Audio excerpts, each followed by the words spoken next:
What is up, everybody? Welcome to Wedding Film School Live. My name is Jason McCutcheon. I am a wedding filmmaker based out of Boston, Massachusetts, and I've been doing this whole wedding filmmaking thing for around 15 years or so, and I love what I get to do. And today, I get to do something else I enjoy, which is watching your films and giving it critique. And what do we mean by critique? Well, we're going to actually say some things that we think can be improved. And this is always going to come from a place of what we would improve or what we would do differently. Don't worry about it. If you disagree with us, I'm not going to come over there and force you to do it. You can do whatever you want in wedding filmmaking. Just this is my experience and my personal opinion. At the end of the day, though, we're going to come from where you're at as a filmmaker and what your goals are. And maybe even, some technical stuff and maybe some style stuff. And hopefully we get to talk about some really cool topics about something we're very passionate about, which is wedding filmmaking. And so today I'm joined by a rare appearance in the wedding film school world, Jared Haskell. Someone who someone I see all the time in my real life, but someone I don't get to see very much on this live stream. But Jared is my business partner here in New England. We run a company called, a lot of people don't know this, Jared, but our actual company name is called High Sales Media. That's our corporate High Sales name. Media, not sales as in like commerce sales, but the sales on a ship. Because at the time when we started it, it was kind of like, I don't know, nautical stuff was in vogue. It was hot. And we thought it was cool. It was very masculine, like pirates or something. And so, yeah, we're High Sales Media, the pirates, I guess. Yes, we love nautical stuff, and we live in New England. So we were like, we should do something. But anyway, that's our company name. But we also run 3 wedding filmmaking brands: Merriment Films, Stop Go Love, and Huxley Film. They come from different price points, and we're happy to answer questions about kind of how we go about doing this. We just dropped a podcast, by the way, if you haven't checked it out. Jared and I host the podcast called The Wedding Film School Show, and we just dropped a podcast about our sales process and how we go about selling around 200 weddings a year in the high-end luxury space. So if you're interested in selling weddings, you don't have to want to do as many as we do to learn something. So go check out the episode wherever you download podcasts. But you ready to watch some films, Jared? Yeah, let's do it, man. Thank you for asking me to be a part. By the way, I've missed it, man. This is always fun. Good chance to see what's going on and scope out the inspired, competition. So. That's what we're doing. Yeah, exactly. These new upstart kids. Yeah, let's do it, man. How many do we have today? I think we have like 100 films. So is that okay? 100 films we're reviewing. Do you have time to review 100 films with me? It's a marathon weekend. It's great. No. We're doing 3 films, but maybe 4. And if you would like to submit a film, you can do that. Head over to weddingfilm.school, and there's a button called Live Film Review, and I will drop that right now in chat. So if you would like your film reviewed, I like to do, if you don't know this, we'd like to do like one film that's from a new person. And so Jared, I'm sending you the link right here. Other Jared Sheldon in chat. There's the link. And if you first come, first serve, buddy, if you drop a film in there, we will critique it third. So I love having people in chat. But our first film, Jared, is from a filmmaker named Carmen, I believe, Chibella, and Chibella Studios. And this filmmaker is a Canon filmmaker. So, it's going to have those great colors. R6s, Tamron 24-70.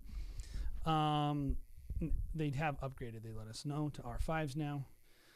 Gimbal said it was charged the night before. Then it was at 30% when I got to the wedding. So I had to use a monopod more than I do. And a strong second shooter that shot on a C70 during the day, R5 at night. A couple was sweet and felt good about the edit. So that's what we know. 10 hours of coverage, two videographers, 6-minute highlight, 30 to 45 nonlinear film, $4,500. So we'll keep that price point in mind and all that stuff. And let's check it out. Cool.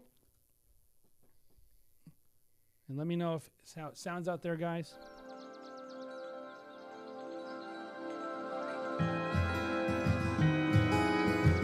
Whoa. Hold on. Let me make sure that was not something else playing.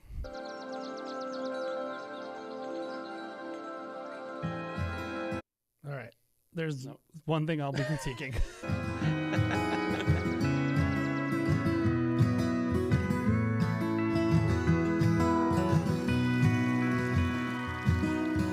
Standing here today, I can't help but feel grateful for the path that brought us to this moment. From the early days through some years of long distance to building our life and home together, you've been my best friend, my partner, and the love of my life.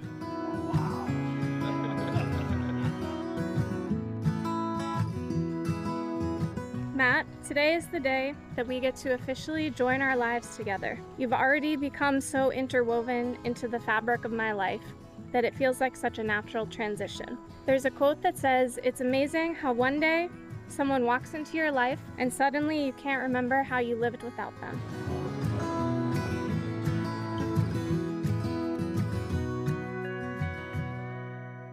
Our adventures together have been some of the best memories.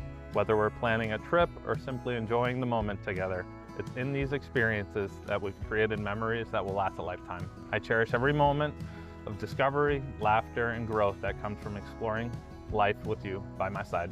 Each adventure only deepens my love for you, showing me time and time again that you're the person I want to grow with, laugh with, and love for the rest of my life. I love your infinite curiosity and your ability to hold a conversation and ask interesting questions of just about anyone. I love that you're not afraid to try or take a risk and to try anything. I love that you'll always swap meals with me just because I like yours better. I love that you make life fun and you let me be my silliest. Now that's commitment, Jared.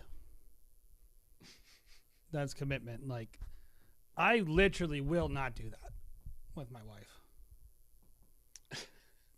I think I would not. I like, if I liked hers too, I would.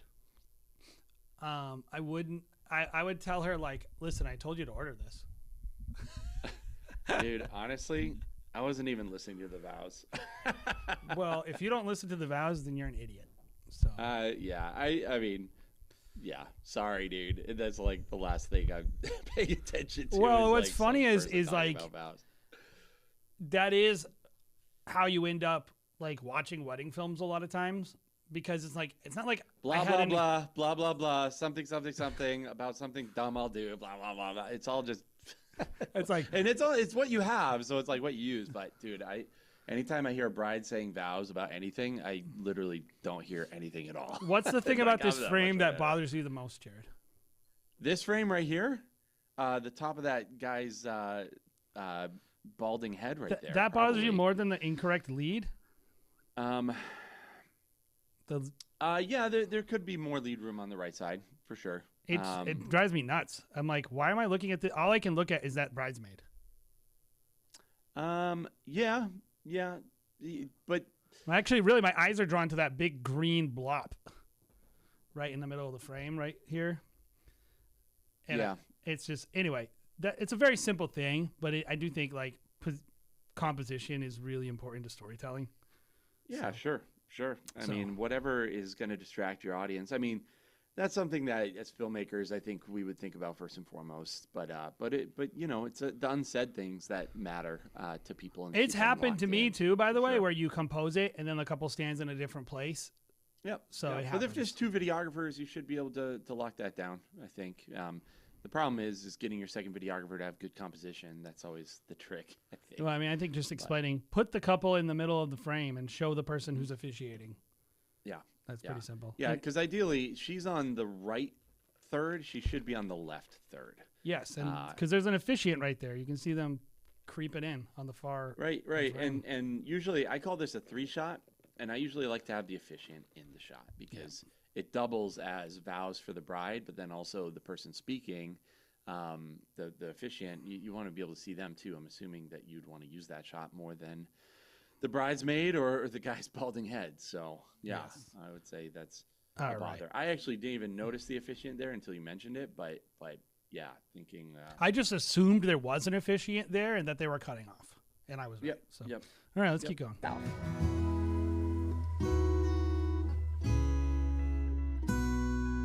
You look beautiful. We allowed to go? We did. I vow to face every twist and turn with you, confident that no matter how life changes, we will always find our way together. I promise to be patient and thoughtful, to step back and consider how my words and actions affect us. I commit to staying steady, measured, and leading with. Here's a little thing, Jared, that I noticed. that shot we just saw of I'm gonna skip around after this, but that shot of her, this shot right here. Yep. I think as a storyteller, it's important to establish what's happening before you show close-ups like that.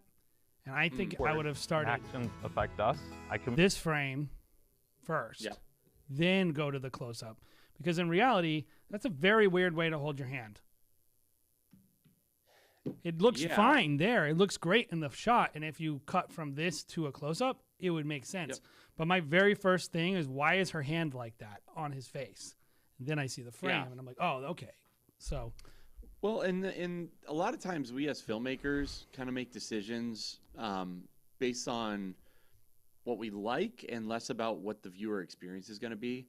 And so you put in a shot because you like the ring shot. But as a storyteller, you got to think like a viewer watching it for the first time. And that's hard to do. I think a lot of times if I'm going to be asked about like criticism, or I usually ask my wife, and she has all these criticisms I never think about.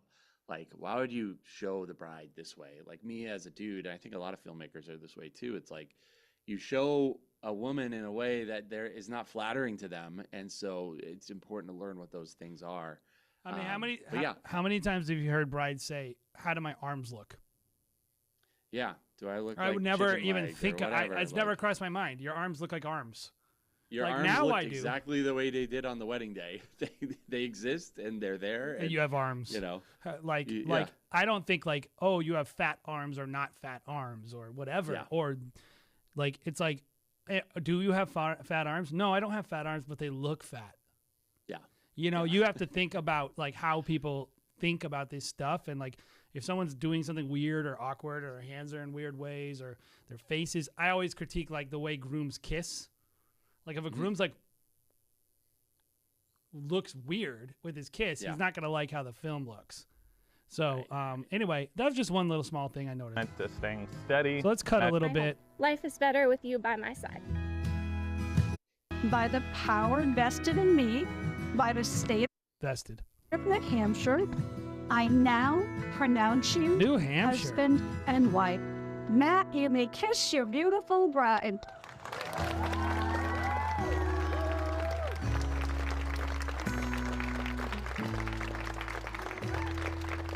Ladies and gentlemen, it is...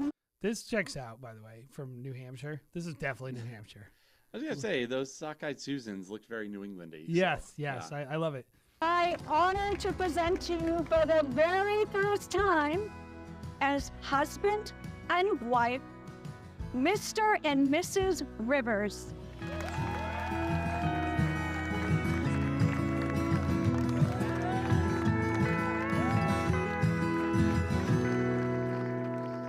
Don't you always think, like, when the groom is dips the bride like that, like, he must feel so cool. Like, in his life, like, just dipping his wife, you know, like, sometimes it doesn't go so well, but, like, when it goes well, you're like, nice, dude. Yeah. Focal point, for sure. It's Christmas 2020. All right, let's... It was COVID. We're Just going the here. four of us. And as you were leaving, It's kind of a dark we were turn hugging we and just thanking took. each other, and you hugged me, and you said, "Thank you for the best gift ever." I knew that you understood and appreciated how lucky you were to have my daughter in your life. Today begins a new chapter in your life. You know, you guys are Mr. and Mrs. Rivers now. Everything now you guys will be doing together.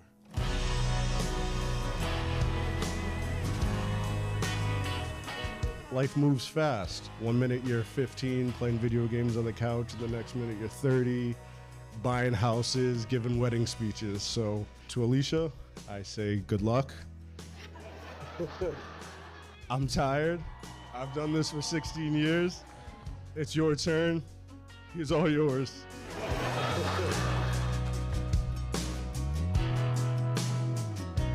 Thank you for making my daughter happy. Thank you for giving her the good car to drive most of the time. That's a nice little match frame. And most importantly, thank you to loving her. Please Now so let's much. cut it toward the dance floor. So while this is playing, why don't we start with Jared? What do you like about this film? What did they do well? Yeah, I like do, despite me not paying attention to the words, I do like that she showed a lot of voiceover, a lot of personality.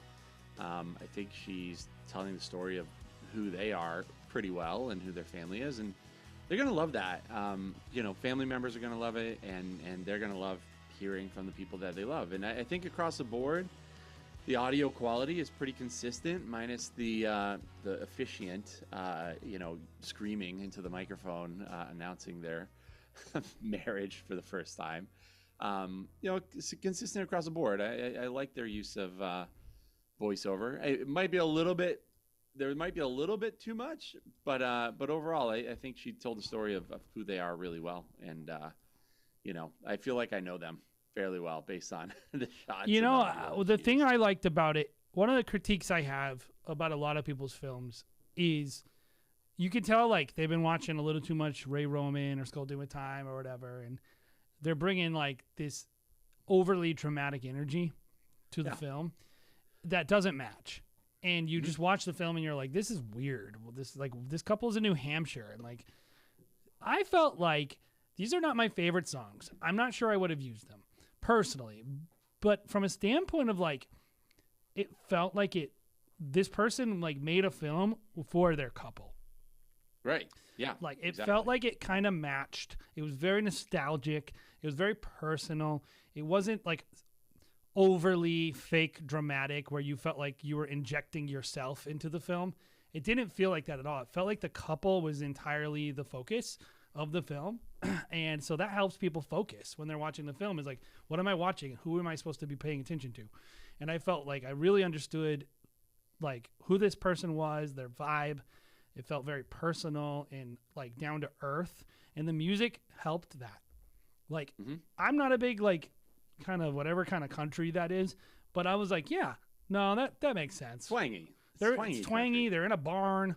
The people are who they are. Like I feel like they would listen to that. I felt like this was a soundtrack that would match their vibe, and so I think that's awesome. Like even like that silly shots of like the dog and just in general, like this filmmaker was like being very sensitive to the couple and how they shot and how they edited, and that will always be the right direction. So I think that was really good.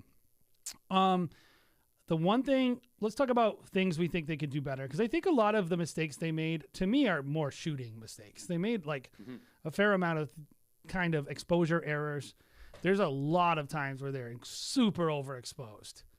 Like even like right here, there's a lot of shots they included too, and I don't want to take all of your stuff, Jared, but this right here was like a good example of how the film's, hey, Carmen, how you doing? Right here. So we have this dip, right? And at the end, you're going to see a focus pump. See it? Yep. There's a focus pump to the wide shot. This wide shot is, first of all, better in every way. This is a great shot right here. This frame is really nice. You have good movement. You see her whole dress. There's a nice flare. I would have just only showed that shot. I wouldn't have cut to it. And I would have cut sooner. I would have made sure not to have that focus pump if I really wanted to. But in general, don't put shots in there that don't look nice. There's a lot of frames in here that I'm like... Would you say that shot wasn't nice, though? Or you just cut it earlier? I thought the shot was nice. It was fine. But good. like there's an Good error.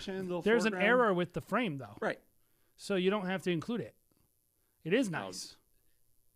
Are you sure that's not intentional fade? No, it's an autofocus pump. So their autofocus spot was in the middle, and then they dipped out of the frame, and it starts trying to back focus. I'm trying to. I thought it tried to front focus. Maybe it's a transition they put in. That's what I thought.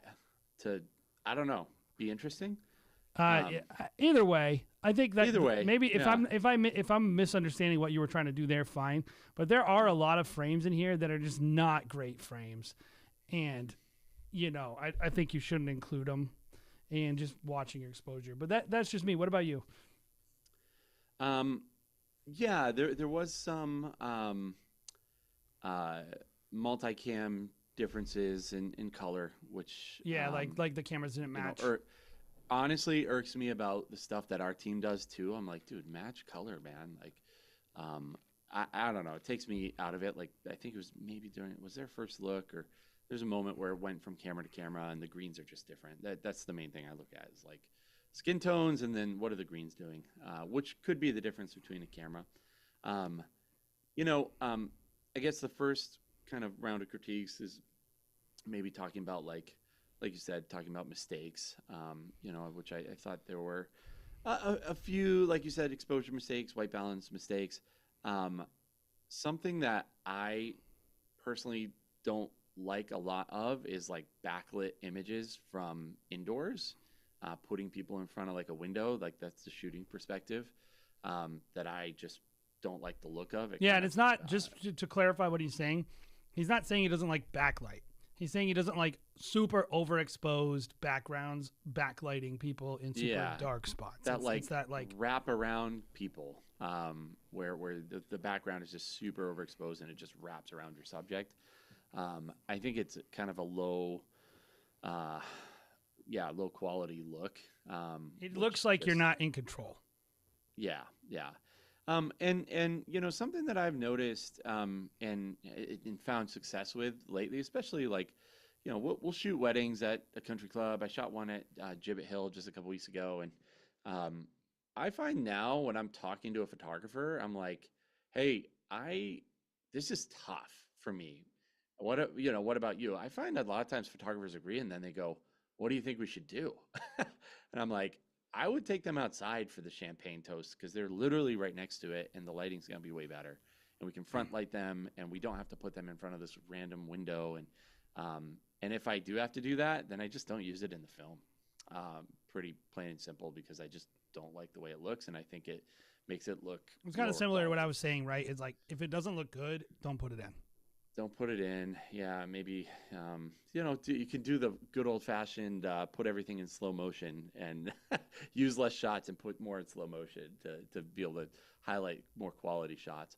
I wouldn't say this is a mistake. This is just kind of like maybe a preference or used as filler. But there were a lot of shots, especially later on, of like frames of photos, which I don't really do a lot of anymore. And again, like for them, they probably really like it. I guess it depends kind of what your goals are. But if you're trying to elevate as into like and honestly, those are some of the shots I was kind of talking about, Jared. Is like, they're not great shots. Those are the kind of shots that I always feel like they're filler. They do tell a story, and I get that. I think I would just, for me, it's not necessarily what I would try to include, because it just looks like filler. Even though for them, they would be like, oh yeah, these shots.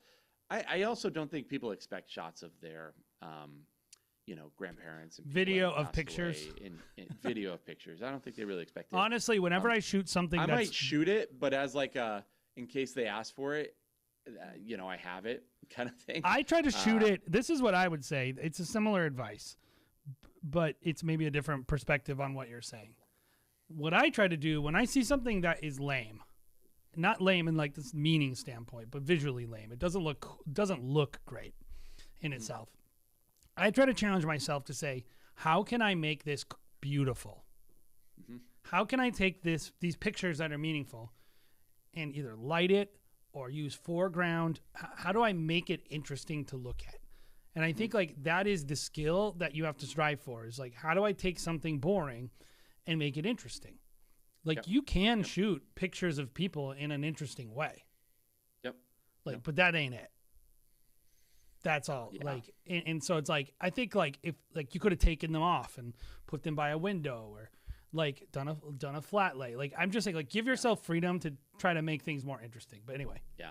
I would also say during the reception, the lighting's really tough. Like, I feel like I shoot in a lot of venues that look a lot like this with similar. Well, they're just so underexposed. Opposite lighting sources. Like, you can see outside is like that teal blue color, and then inside it's that super orangey Barney thing. Like, that's where our lights come into play. And I noticed some light sources there, which is great. I think if you wanted to make it look a little bit more professional and higher end, you would get more expensive lights and just blast people with them. Well, the biggest thing is you just like every time I look at this image where it is exposed well, like that, it looks, even though it's kind of weird color and whatever, it looks nice. Yeah. And then when you're cutting to this really dark stuff, it doesn't look nice. Yeah, yeah. And I'm kind of like referring, like, this stuff is fine. It's all dance floor. I think people understand the context. Dark dance floor. It's fun. You know, it's what it is. I would just push my ISO. I would rather have a little noise. But more when you're dealing with that, like, multiple light sources, indoor, outdoor, orange lighting inside. Like this stuff right here? Regular, yeah, that stuff. If you want to elevate that, like getting those brighter lights where you can kind of fight the natural brightness of outdoors. Like, and control the skin tone too, right? Control the skin tone, but like you could stop down and make the interior super dark so you're not really focusing on like bad light. You kind of stop down on the bad light. And by having a brighter light, you could hit them with the brighter light and expose for the brighter light. So it just makes the background darker and your bad light is diminished. I don't see any light on those people. I see a light in the background, but I don't see any light one on of those. It's like one of those $100. I don't know, the ones that we used to use. Yeah, like those square box lights. I don't think so. I think it's like one of the monolight squares. It's a circle. Is it? Yeah, in the corner. But I think it's like a monolight. It's not a Fresnel. It's not focusable. It doesn't look like, which is why it's not kicking far enough. Yeah. Getting a Fresnel.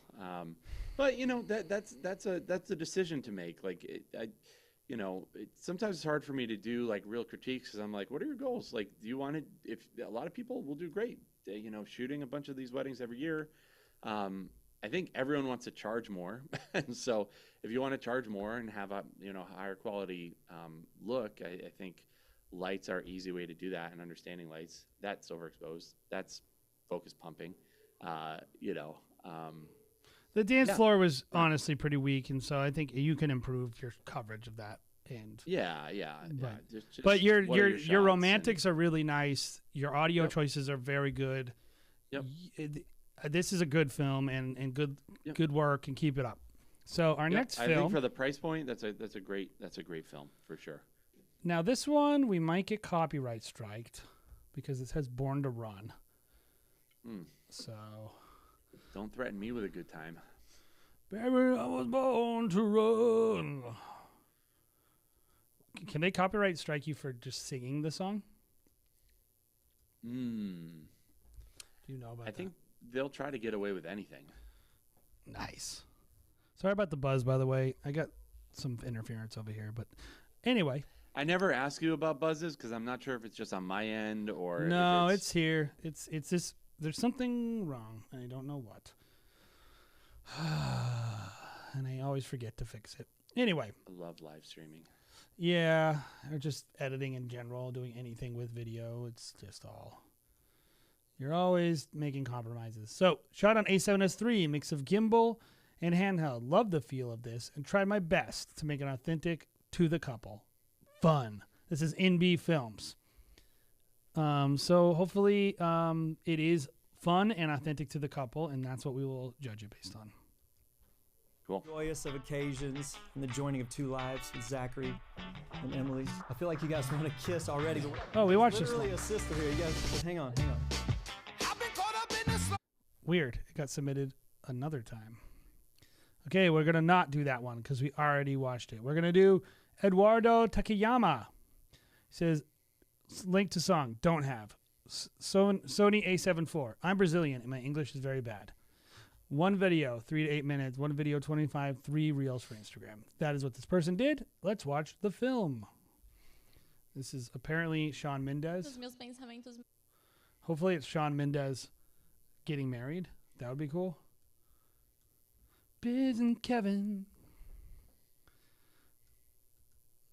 Nem nos meus pensamentos mais íntimos. So this is in Portuguese. So keep it in mind that we do not speak Portuguese, so we don't know. Em alguém. It looks pretty though. Good color. Prometo te respeitar, te proteger e te amar profundamente todos os dias da minha vida. I want to look at something really quick, Jared, while we're here. I like this. How do you feel about this Dutch tilt gimbal move? Sonhei imaginei. Right here. Em alguém. Well, here a little bit, but also the other ones. I like that. I don't like that. I like that. I think it's interesting. It's a little hard. The tilt is a little much for me. It's a little, but I think the idea of like a not totally straight gimbal move is kind of interesting. Te proteger e te amar profundamente todos os dias da minha vida, sem sequer questionar o significado de amor, nenhum dia.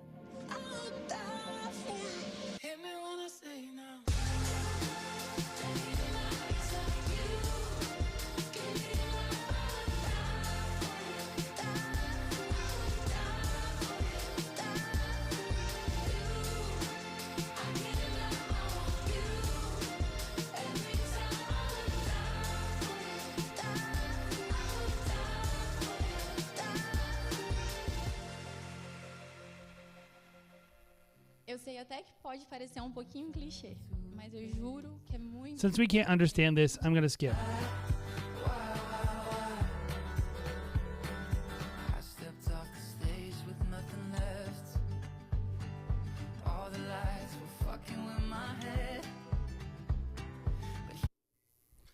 All right. This is not something. Let's go to. This is a very much copyrighted song, so I'm just. That's if you're wondering why I'm skipping because.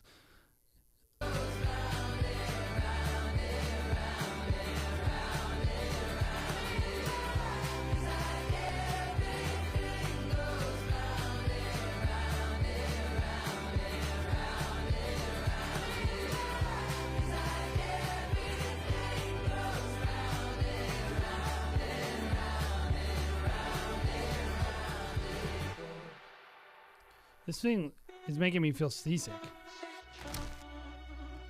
All those Dutch angles, Jay. Too many. Too much movement, too. That's great. A lot of great looking images, though.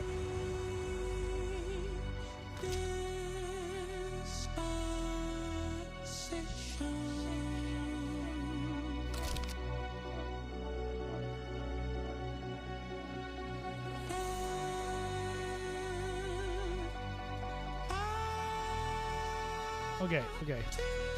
I want to see what this person's doing. There they are. So that's the filmmaker. Look how he's holding his camera. Yep. There you go.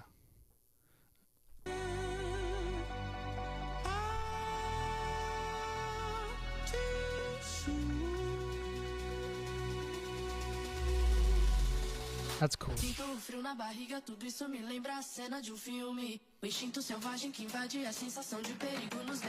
feel like they're gonna shine here.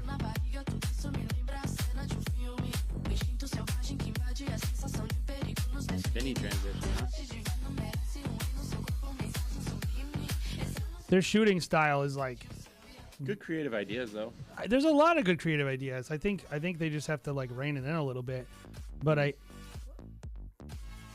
and also you're gonna have to figure out how to do something in this industry without using all these popular songs, because you're not gonna be able to make any money. Like, you can't do this. Like maybe in Brazil, but in America, I don't know the rules there is what I'm saying. But America, you would get your stuff would get removed off the internet right away. So well, yeah, if it's on YouTube. Well, exactly, but this is clearly needs to be like, you can't sell this even like legally. Yeah. So I think like there's too much other like pop music that's not being licensed. So let's talk about it, because there's a lot of good and there's very strange things that I find to be not the best, but there's a lot of really good stuff. Why don't you start, Jared? What do you like about this film? Well, I think just basics like exposure and color is good across the board. They have a pretty clearly defined style, which is unique, and I think it's a good place for them to build off of, for sure. Like, you can definitely refine this style of film to be kind of your niche and your own personality. I think overall, it probably describes them pretty well. I would probably know if I could speak Portuguese, kind of their personality. Seems like it, just visually. Language. Yeah, visually, I think, he made her seem really beautiful and made him seem pimpin' and, tough and masculine, which is, I think a good place to start for most people. Just and just to keep in mind, flattering. everybody listening, Jared and I live in an area that is like one of the number one populations of people is Brazilians. So we know Brazilian people very well, and I would say this very much matches what I think a person in Brazil would love. Mm-hmm. Like culturally speaking, it's got all the swagger and all the that kind of almost opulence. Yeah, and even like you know, he included a lot of like family in a lot of his shots in a way that wasn't boring. So like, you know, when doing wedding films, you're obviously, you know, trying to create a film that's impressive and worth the money. But then also you have a lot of things that kind of are counterintuitive, like, hey, I want you to show my 40 family members in this film too. And it's like, how do you do that in a way that just doesn't seem super cheesy and tacky? That's weird. And yeah, that shot was weird. But yeah, and I think he did that too. So you know, overall, I think a really good film. Obviously, he knows what he's doing. I think he used good lenses, good lens choice for a lot of these shots. Like the pop of color in this film. This film is like really like the color is really good. Minus some overexposed shots, but looks good. Something he did well, and we've been doing a lot more of is using a wide angle lens, which I think is very important. Like this film would actually work really well for social. You could really put together a cool vertical teaser. Oh yeah, this is made for that. Yeah, and that's something that's maybe a little bit different that we've been kind of working on ourselves. Like even these shots are a little tight for social media. Like they would be to me they are. Yeah, but you know, using a wider shot and then cropping in potentially there would be ideal, which maybe that's what they did. But I think a lot of these other, especially the gimbal shot, it looks like he's on like a 16 or 18 millimeter on the gimbal for a lot of it, which I think is a smart idea. So yeah, man, this film shows a lot of great personality. That's a nice moment with Dad too. That's nice. I agree, and I think at the end of the day, this is a very skilled shooter who has a very particular idea of like the footprint they want to leave on a wedding and like how they want to portray things. And I think that's great. I think they should do that. They should like, it's very important that people know you made that film in the long run. And I think they're on the path to that. And so I give them a lot of credit. I even like some of the Dutch, like some of it is great. We'll talk about the some aspect in the critiques because I think there's a little too much, but I think in general they kind of, and like there's a lot of coverage. Like but the biggest thing I think is some of the negatives I would have are kind of part of the positive. I think that's often the case. The portrait work is beautiful in this film. The individual couple work and the romantics and all that junk, very beautiful. And really nice. And I really honestly think like this person's a very skilled portraiture like shooter and knows how to get people in good light and how to create good interactions. And, you know, I thought that was great. So let's talk about the critiques because I'm going to start where I left off. As much as I love their portrait work, they obviously do too. And I feel like there's too much. I felt like personally when I was watching the film, it felt like a wedding day, but also a styled shoot.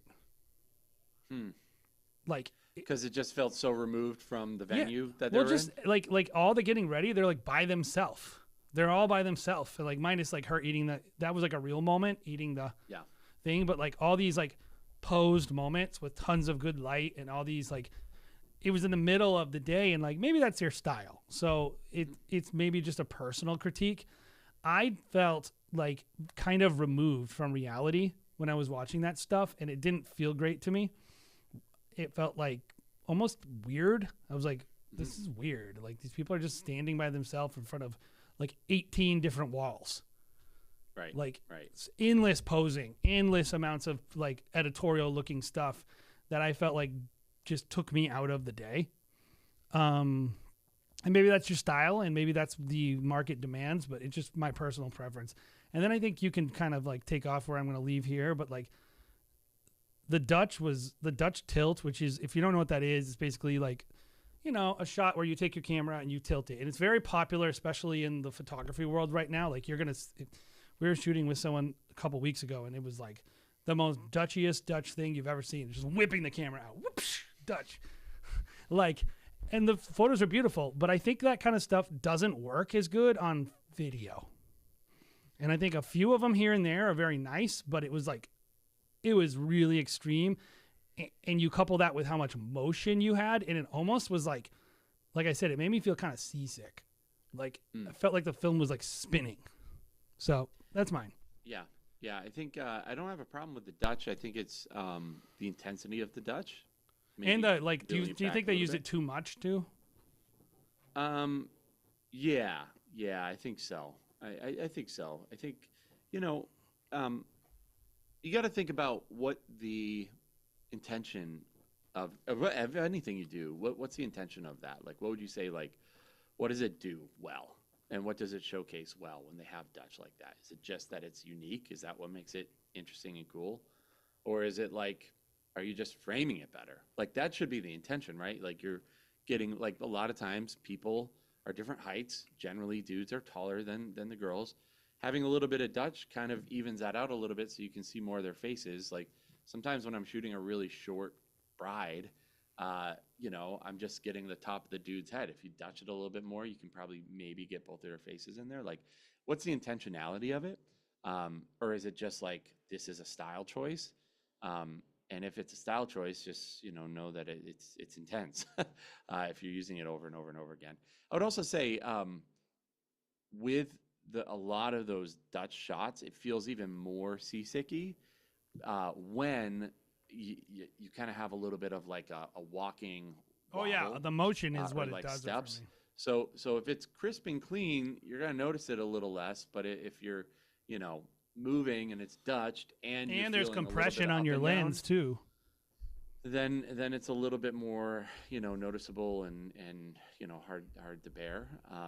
But overall, I mean, it is a little seasicky. I like the ideas, and again, I think if you can tighten up your approach with those shots and nail the execution of those shots well, it becomes less noticeable, and it just becomes like a hallmark of what you're doing and what your style is. I think you would be surprised, like how, like anyone who has a signature style as a shooter, how little they use it. Great shot. Yeah. They don't do it all the time. They pick their spots. And I think you're onto something. I think maybe rein in it a little bit and maybe pick your spots a little more so that when you do it, it really stands out. Yep. Instead of like every single shot. Yep. Not every single, but it's often. Something that irked me a little bit is just how many times I saw other photographers and filmmakers in the shots too. It was a lot. I feel like look at all the cameras they had. 2/3. Right, look at that. There's a lot of filmmakers and photographers there, and again, it kind of goes back to some things that I liked about it. The wide angle lens. I like the wide angle lens, but what happens is you're gonna just get more people in the shots when that's the case. I can also tell, like, you guys are very close. Like that shot, that black and white shot looks great because you're kind of far away, right? Oh, like you can feel the presence of the filmmaker in this film. That's really what I was saying with the portraits. Is I felt 1, you. 2, 3. Yeah. Like I felt you in the film. Like I didn't feel the couple. 1, 2, 3. It's like you always see people in the shots. I was so keenly aware that you were shooting, watching it, Yes. and I think that's not something any of us are striving for. Right. Exactly. A lot of this dance stuff is actually pretty good. You can tell, they're good at this. The dance stuff is actually where I think you want to be really close. Like, you want to feel the sweat on people. Like, that's what feels good and feels like music video-y and party-ish. Like, you're in the club next to people. That's actually how you feel, is you feel a proximity to people, which is great. Well, and But also you I could go like generally don't wanna you feel could go proximity. crazy on the dance floor too with like you can.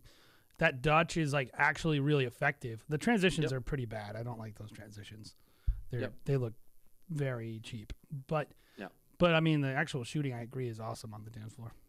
Yep.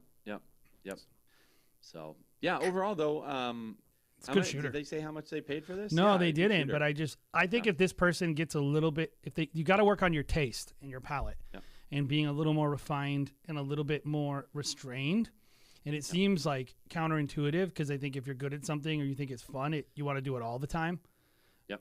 But I would say once you kind of get that out, this is a very, very, very good shooter and a good editor. So, Jay, would you say with weddings that a majority of people are trying to like reach for the luxury market, or would you say some people are content to just create a film that kind of suits a majority of people? Like, I don't think most people know about the luxury market. People say luxury. Like this is what I know. When people submit films, they go, "This was my first luxury event," and I look at the film, and it's no shade. I'm like, "That's not a luxury event." Like, sorry, sure, it's not. Sure, it's a nice wedding. It's a very great wedding, and you should be proud of it. But I guess I would say, like, with the logo at the end, it doesn't feel super refined. No, yeah, that's what I was going to say. Is I think, though, that what they actually do is they copy styles of filmmaking from high-end filmmakers who are shooting different types of events than they do that might work in that type of event but don't work in every type of event. So I think they're copying luxury without necessarily a lot of intentionality to it. They're not thinking like when you look at like Cherish is in chat and like when you look at a LeRev film, or maybe it's Lindsay, but I think it's Cherish. When you look at a LeRev film, what they're doing is what they like. It's their sensibilities, but you can see the fact that they have a Southern California background, that they come from that. You can tell the types of clients they're after. You can tell the sensibilities of the publications that they're influenced by and the photographers that they've worked with. And it's not in a vacuum. Their look isn't just like in a vacuum. It's coming from who they are and where they are. And I think everyone has to do that with what they make. Like one thing I will say about this filmmaker that I like is like they're doing some weird stuff. It's who they are, and it's from their culture, and it's like what they're doing probably works. But I will say, like, definitely in terms of luxury and being high end, like I think they have the skills. They could shoot high end and nice events. They're gonna need to be a little more restrained, and they're gonna need to polish it, and they're gonna need to get rid of stuff that feels low end, like this logo. Not only is it not a good logo, it looks like it was just purchased off a website, but it also flying in and spinning and like, you know, maybe, I don't know, maybe I'm wrong, but I don't think I'm wrong. So, yeah. But I think this person, if they can clean it all up, they can actually elevate. They don't have to. They could probably just keep doing this if they're just happy with this clientele, but that's just, you know, basic feedback. Yeah, and like, when you're elevating, I mean, it's a game of inches, right? Like you're slowly making transitions to be better and show people that, you know, you're higher quality and you deserve a higher paycheck. So I don't know. I always, part of me kind of struggles with the critiques because I'm like, what's the intentionality? What are we trying to do? Like, are we trying to like really reach a certain type of market? You know, because I think for a lot of people, like, they wouldn't even think about the logo at the end. But I know a certain clientele in the luxury market, they would be like, what the heck was that? You know? Well, so, I think typically what works for the luxury market will also work for the lower end. I agree. So if you do a good job, if you do like a really good job and make something that's classy and feels good, that everyone picks up on that. The difference is like people who are not that type of client, while they might not pick up on something that doesn't feel as high end, they will feel better about something that does. Yes. I've definitely found that to be the case with Merriman, our not lower tier brand. I don't like calling it that. High access. High access. At a manageable cost. I guess you could say is even people that are spending $2,000, if you're spending $2,000 and you feel like that's a lot, you kind of feel like you're buying a luxury product, which you are in a lot of ways. So they still want a luxury experience, at least touches of a luxury experience. And so, yeah, I think luxury, quote unquote luxury, the word that's just bastardized so much in the wedding world, a look like that, you can never go wrong with it in wedding films for sure. No, I mean it is safe, that's for sure, and maybe that doesn't appeal to a lot of people that it's safe. But I think at the end of the day, like it's one of those things where it's safe for a reason. It's safe because it is what most people want. Yeah. It's a crowd pleaser, we always say. It's like the average client is going to see it and feel represented by it, you know, versus like some very edgy stuff that might be cool, but it's not going to work for as many people. So, you know, you got to make the decision that you want to make at the end of the day, because it's not one of those things where I personally like you said, we don't know their goals. Right. You know, so if you're not trying to do certain things, then I guess I can't tell you what to do. But I just assume people want to elevate and charge more, and that's my assumption. So that's what I'm operating from. So speaking of, our next film is submitted by Jared Sheldon. And he says, filmed on Sony FX30. I had my wife helping as an assistant and second shooter for the ceremony, which was a huge help, which I agree. That is helpful. The couple wanted to keep portraits quick because of the heat, so it was a bit challenging. I shot as much as I could, but once I got into the edit, I was wishing for more. They also didn't do custom vows or any speeches, so no speeches. That sucks. Been there, though. So I only have officiant's words to work with on the edit. Overall, though, it was a great day, super fun couple. Got to travel to New York for work and film a wedding for a friend of, so I can't complain. 8 hours of coverage. $3,500. So this people got a deal. So here we go. Sweet.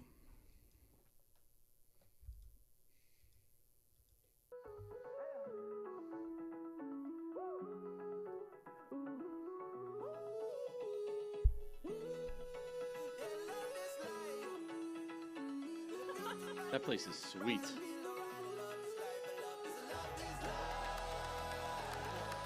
I love that upstate New York. Feels very Saratoga Springsy.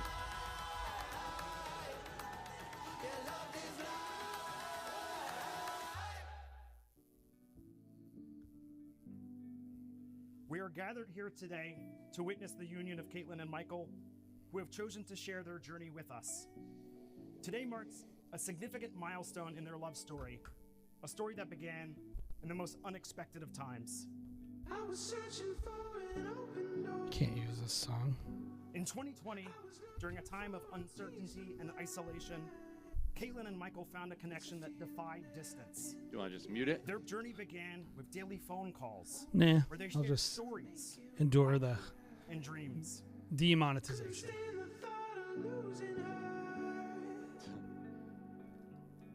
Like the 15 people watching. Yes. For 2 months, these conversations... The big money that we're giving up. It brought them closer together, even when the world was falling apart. By the way, my computer froze, so we're watching this whole film. Hi, baby. Hey.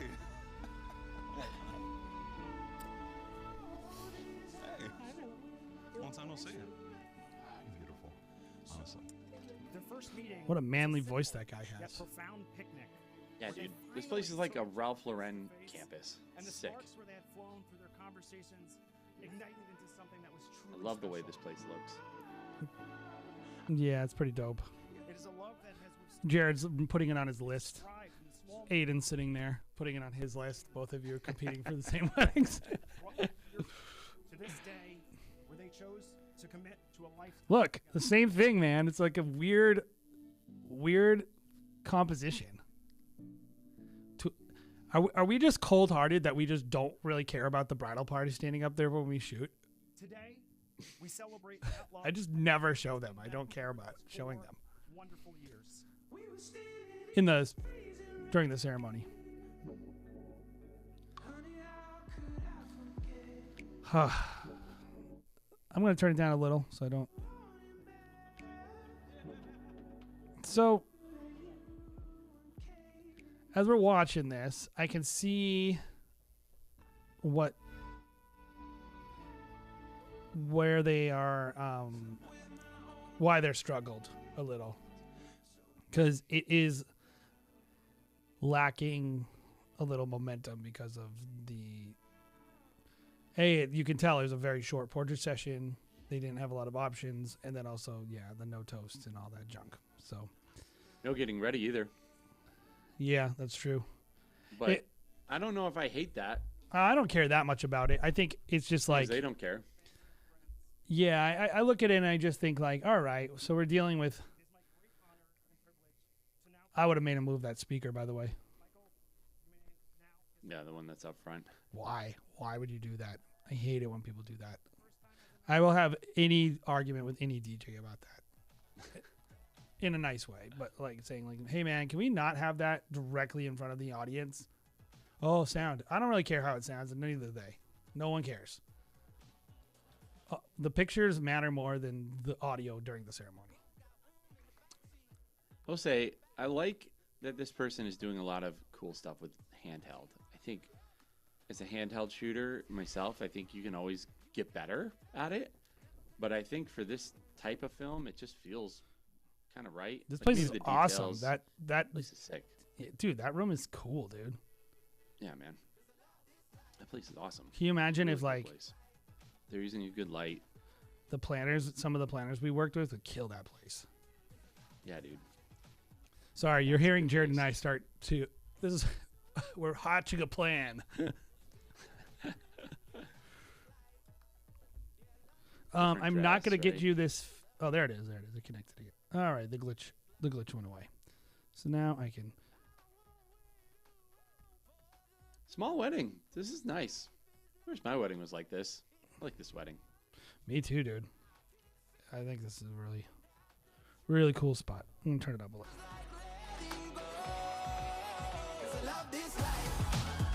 Inappropriate dancing.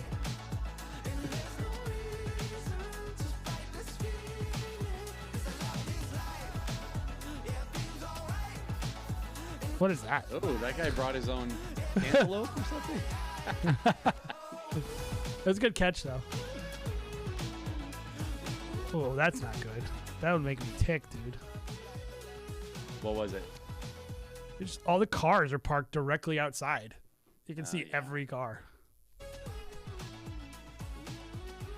If you can see cars anywhere, you're not shooting a luxury wedding.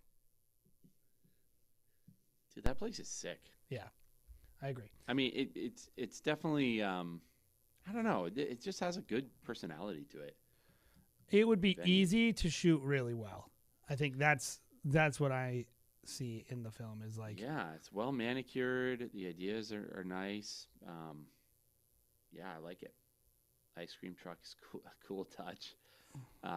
You know, I think this type of wedding, I know it's hard about this type of wedding is like, you're literally like, there's no getting ready. So I'm assuming they just kind of like showed up, shot portraits, shot the ceremony, shot the reception. It was like boom, boom, boom, boom, boom. Maybe like 6-7 hours of coverage. Like there's not like what we typically do, which is like 9 to 10 hours of coverage.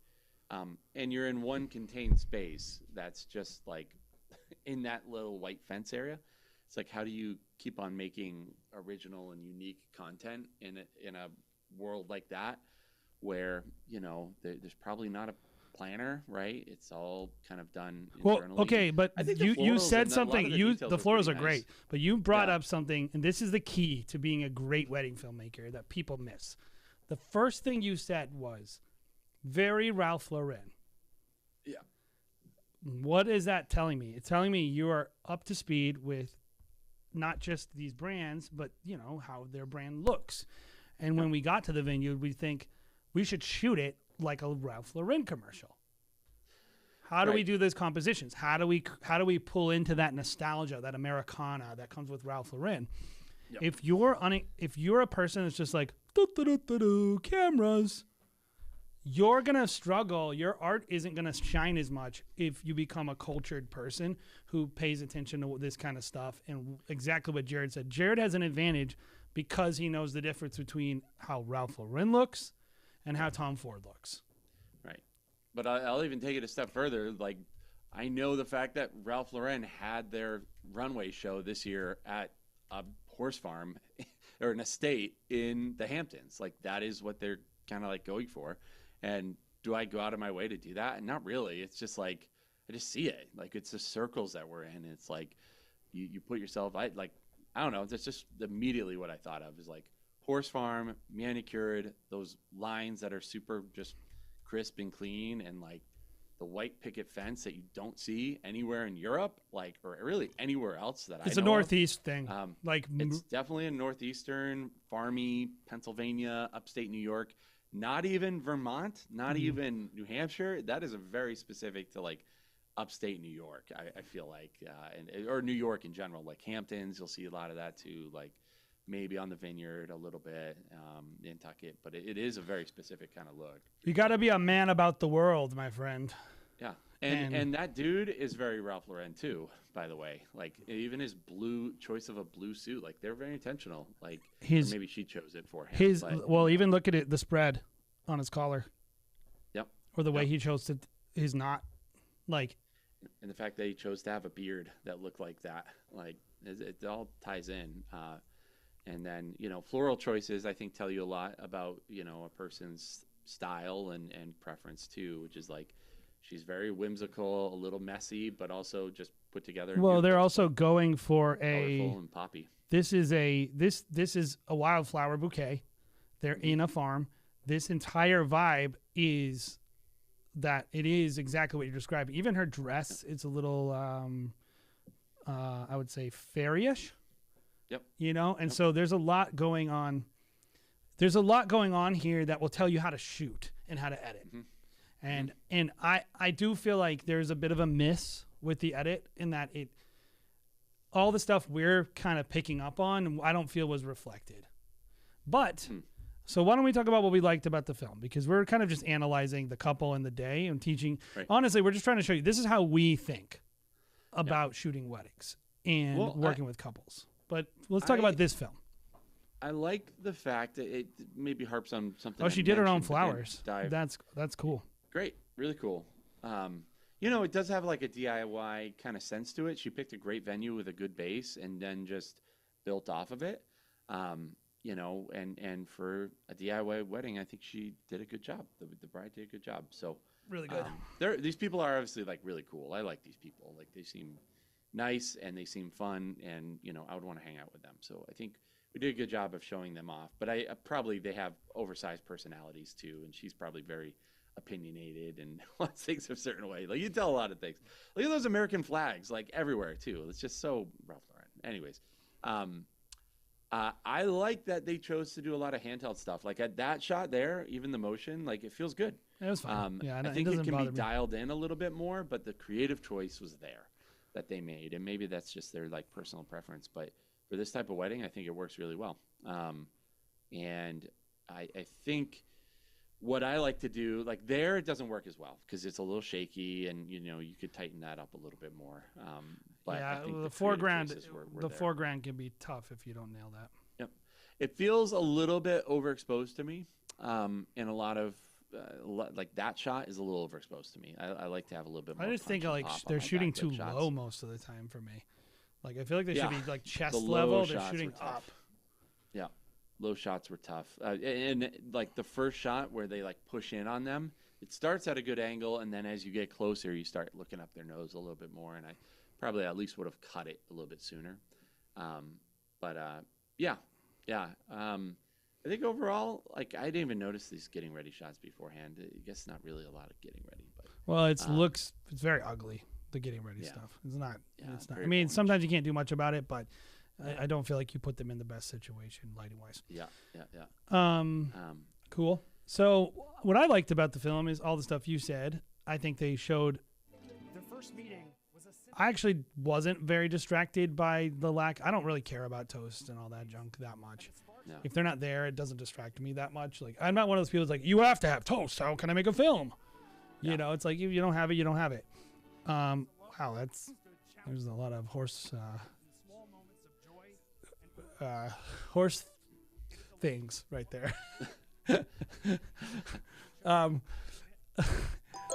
Who's calling me in the middle of my live stream? My wife. Don't they know? No, your wife does not know that you're live streaming right now. Well, she's supposed to know. She's supposed to be watching. I honestly look at a lot of their portrait work. It's nice, and their framing is very good a lot of the times. And honestly, I liked the momentum of the edit. Yeah. I didn't like this song, by the way. That's getting too close. They're too far down. That's that stupid fountain, though. I hate fountains. So let's talk about what they could have done better. I think exposure is pretty rough throughout the film. I felt like they didn't really have a consistent approach. Like, I felt like, but also I will say it's really tough when on a really bright day. It's tough to get a really consistent exposure. I think it's tough when your wife is your second shooter, also having to watch out for those exposures as things change over time. There's a lot of challenges to this type of day that I can. I empathize with it. It just I noticed it. That's all I'm saying. Yep. And Totally. and then I kind of just felt like the song choices were meh. Like, they didn't really like, this song does not match the day to me at all. Like, I felt like the biggest thing that took me out of the film was the song choices. What would you want it to feel a little bit more? Would you want it to feel a little bit more airy and fairy-like you said? Like, I think Bride if I feels was that? gonna do, so I think they were onto More something. piano, more strings. Like, what are you thinking? Well, the issue is, like, it's a pop song that is a very known pop song by Bon Iver. That is that Bon Iver? Yes, yeah. But it's sad. It's an album he wrote about a breakup. And so when I'm listening to it, like, I can't create my own world. I am just thinking about Bon Iver. And that is not what you want. You don't want me thinking like, oh yeah, remember that time Bon Iver went into a cabin and wrote a song about a breakup? You want me thinking about whatever it is. So I think they were right to pick something hip and cool. I don't know the couple, but I would assume the bride would want like singer-songwriter-y, kind of like down to earth. I would want it to feel more positive, more uplifting, but also cool, hip, earthy. I'm thinking earthy, a little nostalgic kind of vibe throughout this film. And then, not like an R&B kind of song like this for the dance floor, but something with horns, right? Give me something like a little more like organic sounding. And I felt like it would have been more true. Yep, I think so too. That all these things being said too, I bet this couple love this film. Oh, it's not like some major failure at all. No, I think it's great. It's very solid. You're talking like you're working for the price point too. You crushed it, dude. Yeah. I mean, they would have nothing bad to say about this. This is just me being overly critical. Yep. Because otherwise, what would the show be? Like, well, this is like, what if every single film we're like, well, for what you're trying to do is pretty good. And that was always said every time. What did you think? What did you think about outside of the music? What did you think about the edit?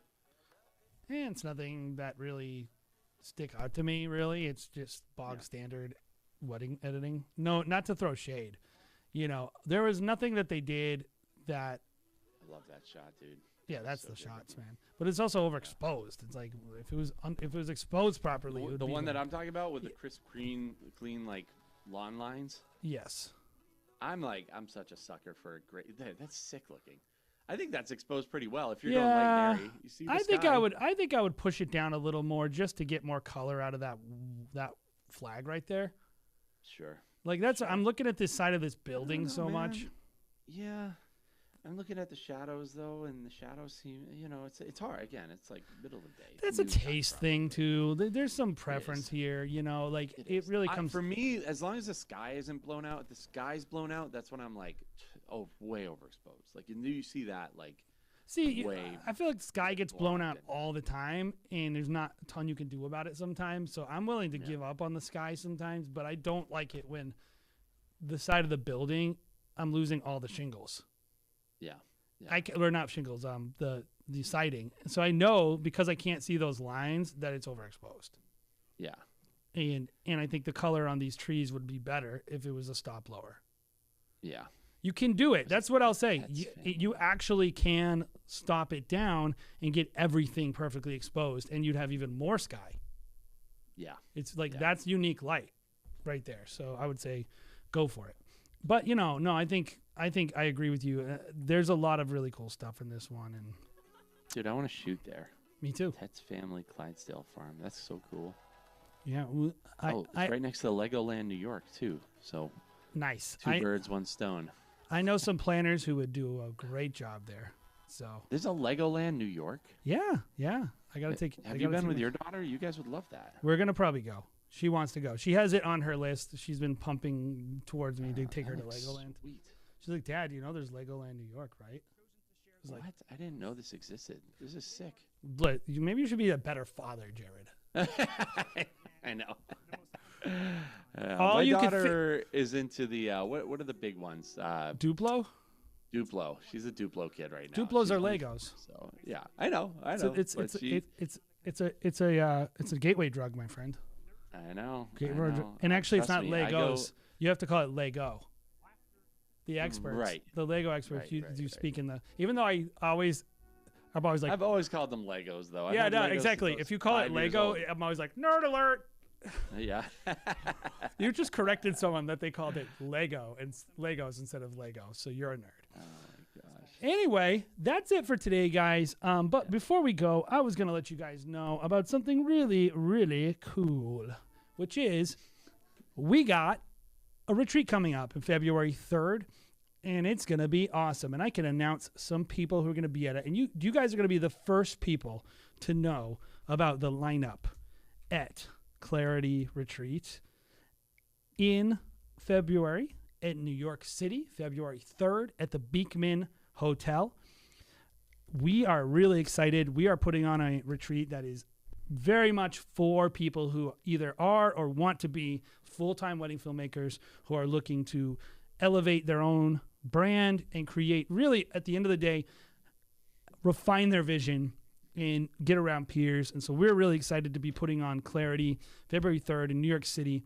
If you head over to, I actually might have spelled the link wrong, but let's see. I don't know. Does that link work, Jared? Did I do that wrong? Which link? Sorry. The one in chat. Submission? No. To Nate? No. Oh, you shared multiple links. I'm looking at it right The now. last one. It is. It's there. So here's what I want you to do. Head over there. If you're interested, sign up. We will give you a special pricing.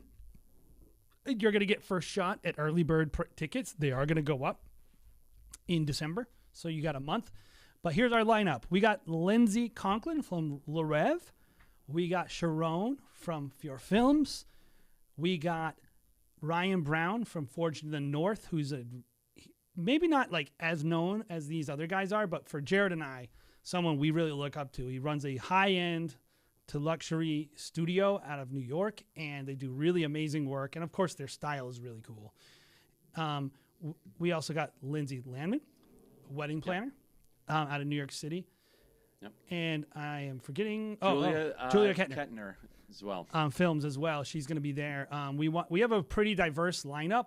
All of them very successful. That was important to me. Everyone needs to be successful. They need to be doing it and killing it, making money, getting bookings, doing well. But all of them, I think, represent a different pathway to success and different ways of doing things. From a studio to, Sharon's edgier style to, I think, that luxe look that you're getting with Le Rev. And if you've never been to Clarity, we're going to drop some stuff. But Clarity is different than other retreats because we don't bring cameras. We're not shooting. I mean, we're, of course, going to talk about cameras because we're nerds. But we're going to be talking about the art, the craft, and also the business of wedding filmmaking. And you're going to get an opportunity to get a coaching session with every one of our speakers if you want. As much time as they have, we are going to be doing coaching. And so you can do one-on-ones with these great people, and they can help you out. And not only that, it was a lot of fun. We had a lot of fun last year, right, Jared? Yeah, I think it was a lot of fun. Very different than other, I don't know, these getaways that I would consider like workshops or curriculum kind of stuff. It was really just a good hang with like-minded peers and people that I got a lot out of. And I think a big part of what we want to do too, in addition to having it actually be like a retreat where you can take a breather and take some time to yourself and kind of catch up on like what is the vision for your company, is you can also just to have an in-depth conversation with people. Well, isn't that what it's all about? Yeah. Like we're keeping it. It's fairly tight. Some of these other ones can be pretty big. Vision Quest, which I love, is huge, but it's almost like overwhelming. The idea with this is like, it can be overwhelming in kind of like sessions where you're like, I have to do a million things. But my whole problem with going to these is I never have time to like process and be like, how do I actually apply it? I have all this stuff written down. Like now I want to go back to my hotel room, you know, drink a great coffee or a cocktail and like relax while I'm thinking about how to implement it, kind of thing. So there's going to be like breathing room to be able to do that. And then go out and have another conversation. And also we have like all our meals together, which is important to me. I know it's a weird particular thing. It was how I was raised, right? It's like having a meal with someone is one of the most important things you can do. It creates so much fellowship and like connection. And so we're having breakfast together, we're having lunch together, we're having dinner together, and that I think really creates those moments. So if that sounds good to you, you want to go to a 5-star hotel in the heart of New York City, hanging out with credible people, and like honestly, a lot of the people who are attending they could be speakers. Great. Like they're all amazing. I think it's like one of the most professionally centered retreats on the market. And honestly, even if you are been doing this for 15 years, I think you'll get something out of it. So sign up and head over there. There's a little interest form. Sign up on the interest form, and we promise we're going to get you something by next week with pricing and the ability to sign up. And one thing to keep in mind, there is a shared room rate, but there are very limited shared rooms.